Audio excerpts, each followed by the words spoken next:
আসসালামু আলাইকুম। প্রতিদিনের মতন আজও আমি একটি ভিডিও নিয়ে এসেছি, নিত্য নতুন ভিডিও নিয়ে আসছি। তো আজ আমি যে ভিডিওটি নিয়ে এসেছি ভিডিওর বিষয়বস্তু হচ্ছে যারা গরু মোটা তাজাকরণ, যারা ষাঁড় গরু নিয়ে কাজ করতেছেন তাদের জন্য।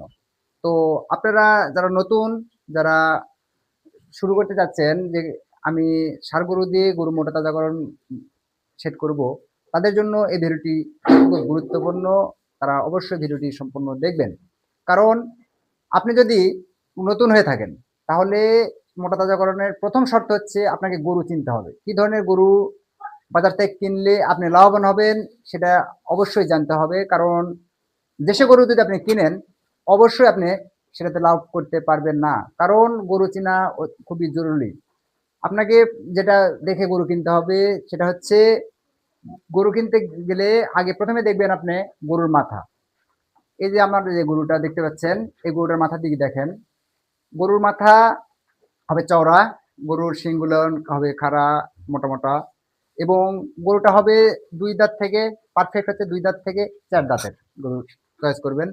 গরুর পাগুলো ৪ পা হবে সমান, পিছনের পা থেকে সামনের পা হবে একটু ছোট, এবং পাগুলো হবে একবারে খাড়া। এই যে আপনি দেখেন আমার এই গরুটা পা একবারে খাড়া, এবং এই যে নেজের এখানে দেখতে পাচ্ছেন ওই জায়গাটা হবে চওড়া। হাড়গুলো স্পষ্ট হতে হবে। পেটের যে হাড়টা হবে স্পষ্ট, হাড়গুলো হবে মোটা, পাগুলো হবে মোটা, এবং লেজ থাকবে হেঁটু পর্যন্ত। তাহলে বুঝবেন ওই গরুটা ভালো হবে। আর গরুর চামড়া হবে পাতলা এবং ঢিলেঢালা। আপনার গরুর যেখানে হাত দিবেন একবারে চামড়া হওয়া লাগবে পাতলা, যেটা বাজারে ব্যবসায়ীদের ভাষায় বলা হয় রসুনের চোচার মতন চামড়া। ব্যবসায়ীদের কাছে গেলে এরকম ভাবে কথা বলবো আপনাকে।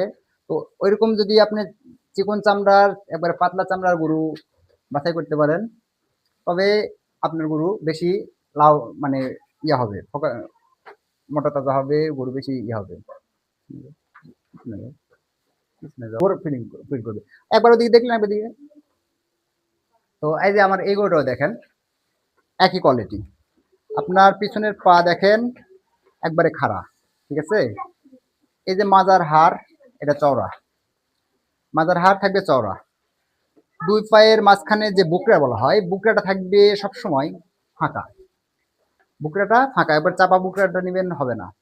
পিঠের দ্বারাটা হবে সোজা, ডাবা পিঠেরটা নিবেন, সে গরু মোটা হবে, ডাবে যাবে, জাগবে না, বড় হবে না আর কি। একবারে পিঠের চালিটা হবে সোজা একটা। চোখগুলো উজ্জ্বল বড় বড় থাকবে, এবং গরু সুস্থ। আর একটা বিষয় সেটা হচ্ছে গরু নিতে হবে সুস্থ। আর গরু সুস্থ যেটা বুঝবেন প্রথম শর্ত সেটা হচ্ছে গরুর নাকের, এই যে নাক দেখতে পাচ্ছেন এখানে ঘাম মানে ফোটা ফোটা ভাবে থাকবে, তাহলে বুঝবেন ওই গরুটা পুরোপুরি সুস্থ। কারণ হাটে যখন গরু কিনতে যাবেন সুস্থ অসুস্থ সব গরুই থাকবে, কিন্তু আপনাকে ওর মধ্যে বেছে কিনে বাছাই করতে হবে সুস্থ গরু কোনটা। তো আপনি গরু যদি সুস্থ না কিনেন অবশ্যই হবেন লাভবান হতে পারবেন না। তো বাজার থেকে গরু কেনার সময় সাবধান, এবং গরু চিনে জেনে তারপরে গরু কিনবেন। ধন্যবাদ সবাইকে।